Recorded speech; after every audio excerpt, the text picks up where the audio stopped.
Everyone believed she was gone forever. The billionaire's funeral was about to begin, the crowd silent with grief. But then, a homeless man stepped forward, insisting she was still alive. What happened next shocked everyone, and no one could have predicted the miracle that would unfold. The morning sun barely touches the skyline of Crestview City. Its golden rays glint off the glass towers, illuminating a world that seems full of life, except inside the mansion of Jonathan Harrington, the billionaire tycoon whose empire spanned continents. Today, his vast home feels hollow, silent, suffocated by grief.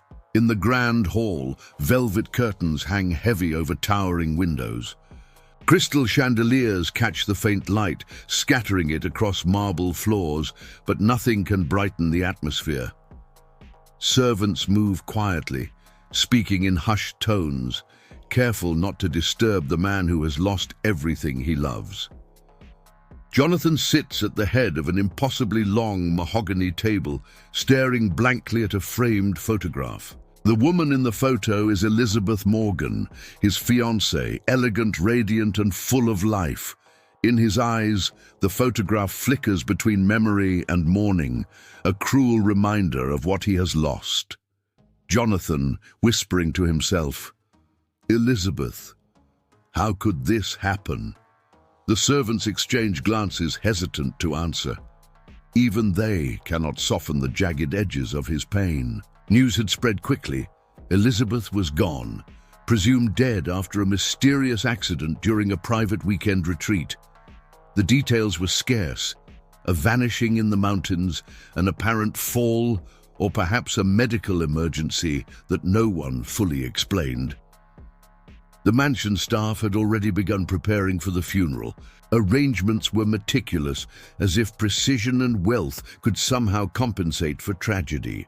Flowers, silk-lined caskets, an endless procession of elite mourners, all carefully curated, all oblivious to the truth. Jonathan's advisors assured him that every step followed protocol, but their words felt hollow. Outside, reporters and photographers had gathered, sensing the drama of a billionaire's private tragedy. Cameras flashed, questions hung in the air, and whispers traveled quickly. Was it an accident? Could it have been foul play? Yet no one dared to challenge the narrative. Elizabeth was gone, and the world mourned her. Meanwhile, among the onlookers, a man stood apart from the crowd, a homeless man named Samuel, ragged coat, unshaven face, and weary eyes. He had no invitation, no status, no wealth, yet he carried a conviction stronger than anyone in that crowd. He had seen Elizabeth days before she died. He knew she was alive. Something had been hidden, perhaps out of fear, perhaps out of greed, but he could not remain silent. The world assumed death, but he carried knowledge, a spark of hope that others had extinguished. Inside the mansion, Jonathan's heartbreak was nearly tangible. He wandered from room to room, barely acknowledging the incoming funeral organizers. Each step echoed his emptiness, each breath a reminder that his beloved had been ripped from his life. The staff hovered nervously, aware of the fragile line between grief and despair. The air was thick with mourning and whispered speculation. The billionaire had lost not only his fiancée, but his sense of control. The mansion that had once embodied power and security now felt like a mausoleum of memories, a prison built by wealth, yet empty of life. Everyone believed she was gone. The world bowed to tragedy, accepting the story they were told. But in the shadows, someone knew the truth. Someone ordinary, overlooked, and underestimated. And sometimes it takes the smallest voice to challenge the loudest assumptions. As preparations for the funeral continued, the final details were set.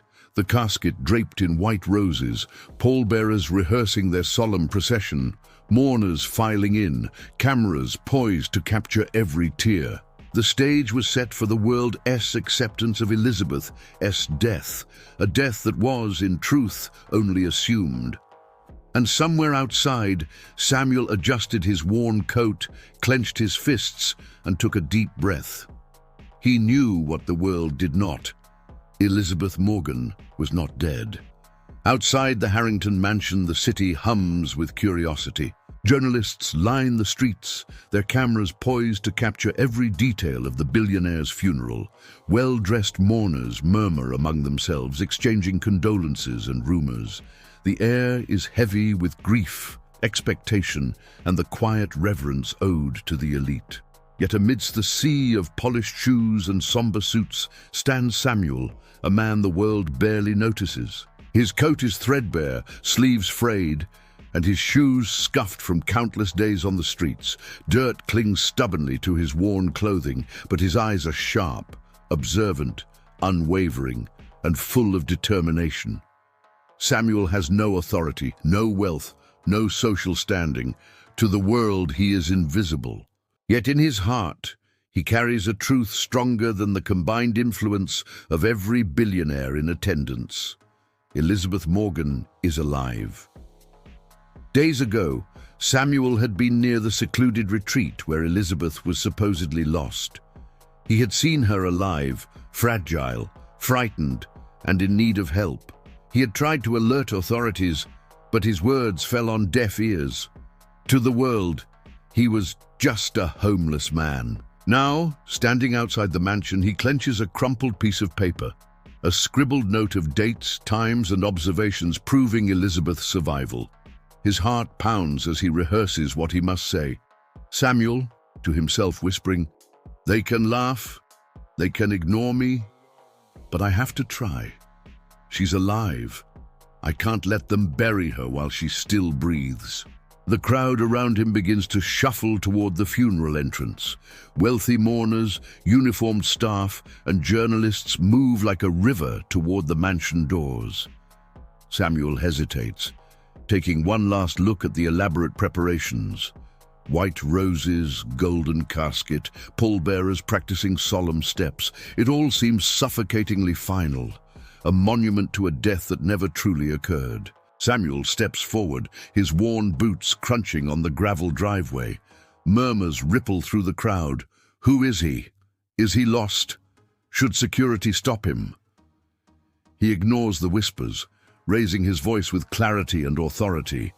Even though the world sees him as powerless. Samuel, stop the funeral, she's not dead. A stunned silence falls over the attendees. Some laugh, dismissing him as a madman.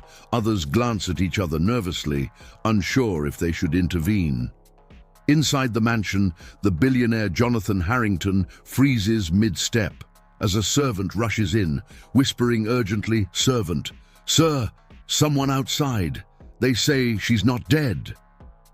Jonathan's brow furrows. His first reaction is disbelief, anger, and confusion. How could anyone question this? He had seen the reports, the doctor's statements, the evidence of her death.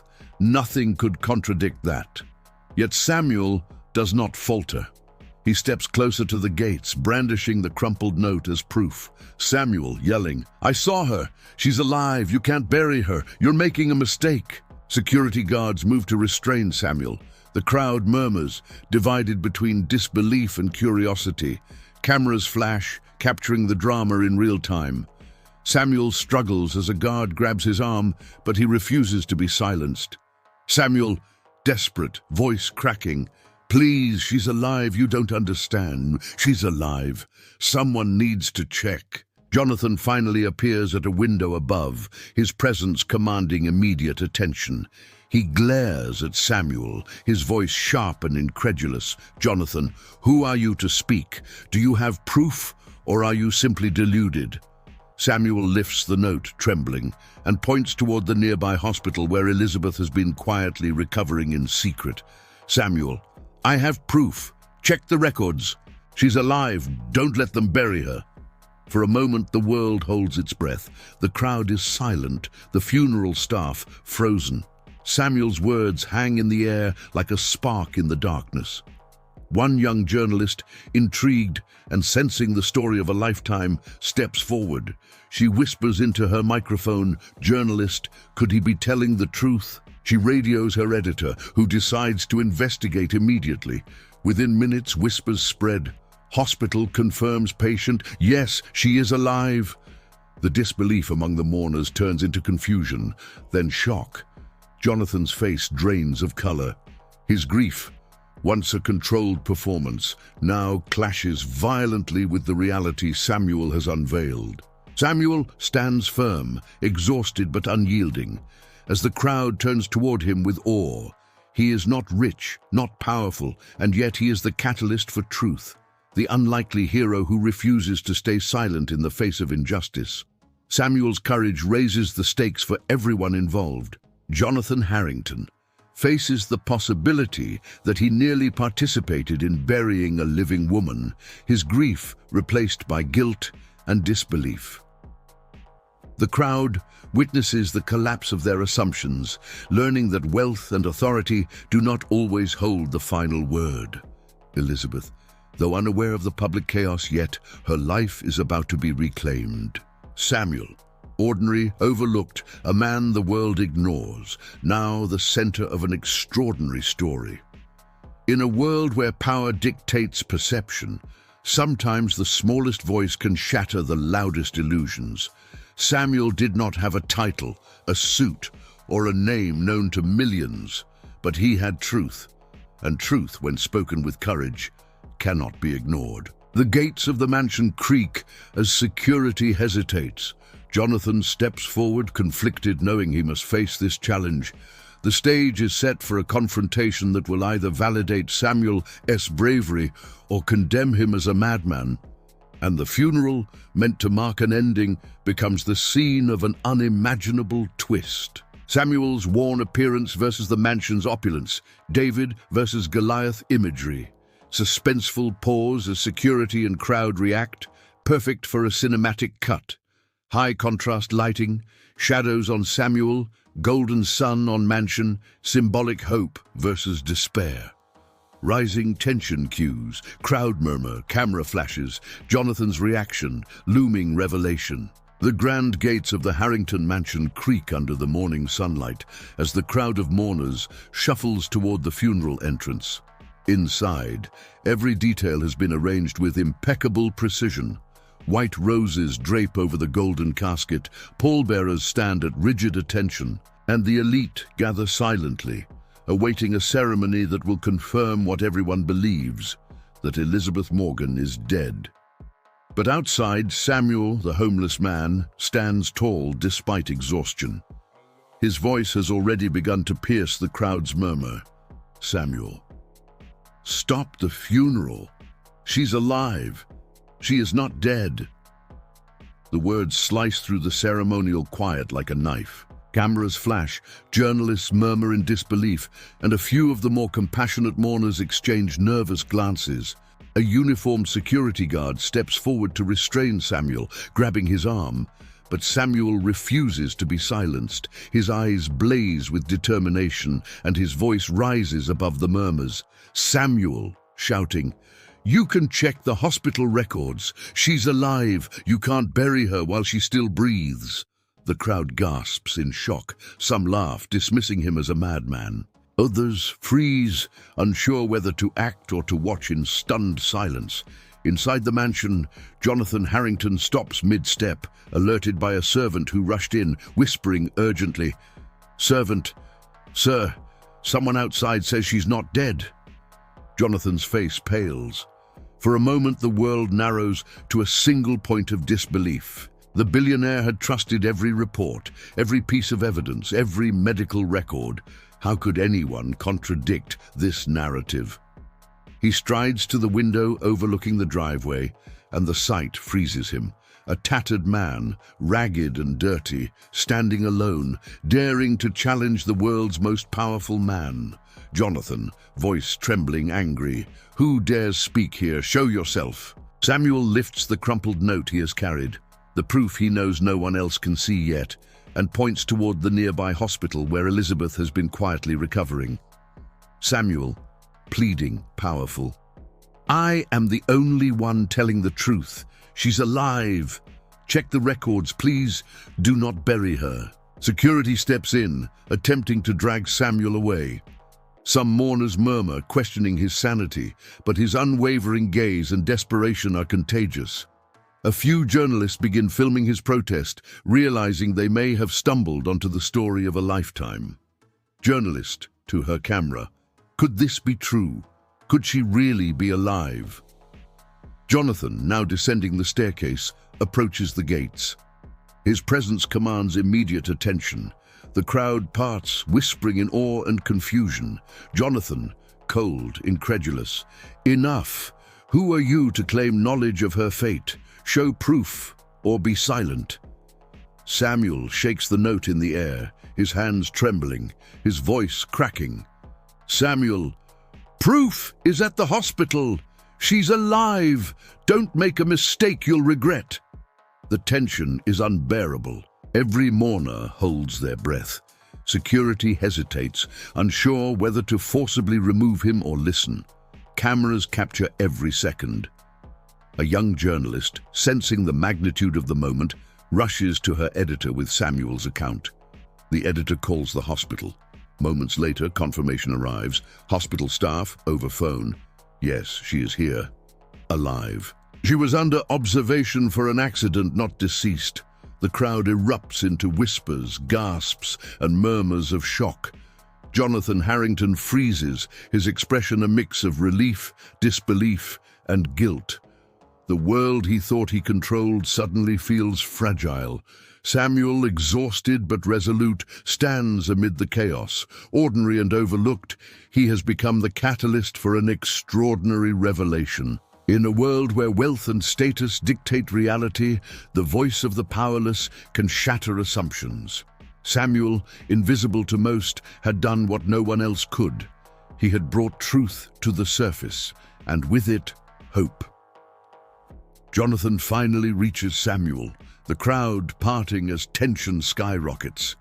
His face is pale, his hands trembling with emotion. Jonathan, voice shaking. If what you say is true, how did no one hear this before? Samuel, I tried, I told people, no one listened, but I cannot let her be buried while she still lives. The billionaire's grief shifts into guilt and reflection. He realizes the magnitude of his mistake, that assumptions, even in power and wealth, can have devastating consequences. Cameras capture every reaction. Mourners in disbelief, journalists recording history, and the crowd beginning to rally behind the man they once ignored.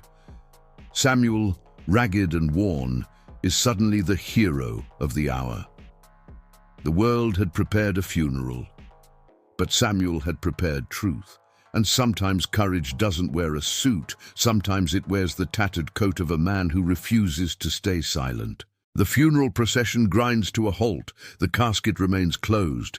The mansion, once filled with grief, now hums with shock, hope, and anticipation. The stage is set for Act 4. The miracle revealed, where Elizabeth is finally found, alive, and the world witnesses a reunion that no one could have imagined. The gates of the Harrington mansion remain open, the once somber driveway now buzzing with shock and anticipation. Mourners whisper in disbelief. Cameras flash repeatedly, capturing the chaos outside what was supposed to be a solemn funeral. Inside, Jonathan Harrington, the billionaire whose life had revolved around wealth and control, stands rigid with disbelief. He had prepared to say his final goodbyes, to mourn Elizabeth publicly, to bury the past and move forward with grief. Yet now, every meticulously planned detail feels meaningless. Jonathan, voice trembling. She's alive. How is this possible? Samuel, clutching the crumpled note and flanked by journalists demanding proof, leads Jonathan and a small entourage to the hospital where Elizabeth is being cared for. The ride is tense. Jonathan sits silently, a mixture of guilt, anxiety, and hope etched across his face. At the hospital, the staff greets them cautiously. Samuel steps forward, presenting his note and recounting his eyewitness account. The hospital administrator confirms. Hospital staff, Yes, she is alive. She was admitted after an accident and placed under observation. No one intended to conceal her, but there was a clerical error. She has been stable and recovering. Jonathan exhales, a mixture of relief and shame flooding him. The enormity of Samuel's courage begins to sink in. In a softly lit hospital room, Elizabeth lies in a bed, pale but awake. Her eyes flicker open as she hears footsteps approaching. She sees Samuel first, the man who refused to stay silent, who risked ridicule and rejection to bring her back to life. Elizabeth, weakly smiling, voice trembling. You came for me?" Samuel kneels beside her, tears welling in his eyes. "Samuel, I told them you're alive. I couldn't let them bury you while you still breathe." The room is quiet for a moment, the weight of the miracle settling in. Then Jonathan enters. His eyes, usually sharp with control and authority, are soft with disbelief and awe. He kneels beside Elizabeth's bed, taking her hand gently. "Jonathan," voice breaking, I thought I had lost you. I don't know how to thank him. Thank you." "Samuel," Elizabeth's weak smile grows, and the tears she had been holding back finally spill. As news spreads outside the hospital, the crowd at the mansion erupts. Cameras flash, live broadcasts capture the moment in real time. Mourners who had prepared to grieve witness a miracle unfolding before their eyes. The world had prepared a funeral, but Samuel, a man without wealth, without influence, had prepared truth. And truth, when spoken with courage, cannot be ignored. Jonathan steps forward to speak to the gathered crowd, his voice steady but filled with raw emotion. "Jonathan, today we have witnessed something extraordinary. A man, overlooked and underestimated, has reminded us that courage and truth are far more powerful than wealth or status. Elizabeth is alive, and we owe our gratitude to him." The crowd erupts into applause and cheers, some crying, some embracing each other. Cameras capture every reaction, the shock, relief, and awe that a miracle has truly occurred. Elizabeth is finally reunited with the people who truly love her. Her recovery, slow but steady, becomes a symbol of hope. Samuel, once invisible to the world, is celebrated as a hero, not because he sought recognition, but because he acted with selfless courage. Jonathan, humbled and transformed, realizes that power alone cannot control life or truth. His grief turns into gratitude, and his life begins to shift in ways he had never imagined. In that moment, the impossible became reality. Life, fragile and unpredictable, had been preserved by the courage of an ordinary man, and the world learned a lesson it would not soon forget, that heroes come in many forms, often where we least expect them. The sun dips low over Crestview City, casting golden light across the hospital and the mansion beyond. What began as a day of mourning has transformed into a day of astonishment, relief, and profound gratitude. Elizabeth, now sitting upright in her hospital bed, is surrounded by the warmth of loved ones. Her fingers are entwined with Jonathan's, their previous tension replaced with humility, awe, and renewed connection. Her eyes, once clouded with fear, now sparkle with life. Elizabeth, softly, smiling. "I can't believe he did this. For me." Samuel, the homeless man whose courage had defied every expectation, stands humbly at the edge of the room. He does not seek praise, yet the room seems to radiate recognition of his heroism. His voice, quiet but steady, carries the weight of selfless bravery. "Samuel, I just couldn't let them bury a living person. I did what anyone should do." News crews rush to capture the story. The world, which had assumed Elizabeth's death, now witnesses a miracle brought to life by courage and truth. Social media explodes with the story. Ordinary man saves presumed dead woman. Billionaire humbled, miracle revealed. Jonathan, once a man defined by wealth and control, steps forward publicly, addressing the crowd outside the mansion. Jonathan. Today we learned that the value of a life cannot be measured in wealth or power. Samuel showed us all that courage, honesty and compassion matter more than anything else in this world. Elizabeth is alive, and because of him, we are reminded of what truly matters. The crowd cheers, applause echoing through the streets. Samuel, shy yet proud, receives acknowledgement not as a curiosity, but as a true hero. The media captures his modest smile, a symbol of the extraordinary power of ordinary people. Elizabeth and Jonathan embrace fully, tears streaming freely. They had been prepared for finality, for grief, for heartbreak, but instead, they are gifted a second chance. The emotional weight of fear, misunderstanding, and false death melts into relief, gratitude, and hope. Sometimes life gives us a second chance, a chance we do not earn, but one we are granted by the courage of others. Samuel's bravery reminded the world that truth, when spoken, can change destiny. Samuel's story spreads worldwide. Offers of support, shelter, and work pour in, but he does not seek luxury or fame. He chooses to remain humble, proving that heroism is not about reward. It is about doing what is right when it matters most. Even the billionaire Jonathan begins to re-evaluate his life. He uses his wealth and influence to support causes that matter, inspired by Samuel's example. Power, he realizes, is meaningless without compassion and action. Elizabeth. Fully recovered, she becomes a symbol of hope and resilience. Jonathan, transformed by humility and gratitude, uses wealth for good.